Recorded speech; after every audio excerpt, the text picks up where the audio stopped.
முன்னொரு காலத்தில் ஒரு ஏழை விறகு வெட்டி தன் மனைவி குழந்தைகளான ஹான்செல் மற்றும் கிரெட்டலுடன் காட்டில் வாழ்ந்தான். நாட்டில் கடும் பஞ்சம் ஏற்பட்டதால் உணவுக்கு வழியின்றி குழந்தைகளை நடுக்காட்டில் விட சித்தி முடிவு செய்தாள். அவர்கள் காட்டில் விடப்பட்டபோது பசியால் வாடிய குழந்தைகள் தற்செயலாக ஒரு அதிசய வீட்டைக் கண்டனர். அந்த வீடு முழுவதும் சாக்லேட், மிட்டாய் மற்றும் பிஸ்கட்டுகளால் செய்யப்பட்டிருந்தது. பசியிலிருந்த ஹான்சலும் கிரெட்டலும் அந்த வீட்டை சாப்பிடத் தொடங்கினர். திடீரென்று அந்த வீட்டிலிருந்து ஒரு வயதான சூனியக்காரி வெளியே வந்தாள்.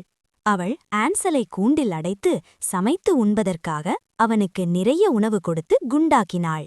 ஒருநாள் சூனியக்காரி அடுப்பை தயார் செய்துவிட்டு கிரெட்டலிடம் அடுப்பு சூடாகிவிட்டதா என்று உள்ளே போய்ப் பார் என்றாள்.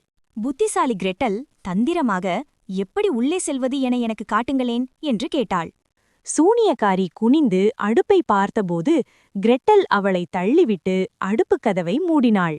பிறகு தன் அண்ணன் ஹான்சலை விடுவித்து அந்த வீட்டில் இருந்த தங்கம் வைர நகைகளை எடுத்துக்கொண்டு தங்கள் தந்தையிடம் திரும்பிச் சென்றனர்.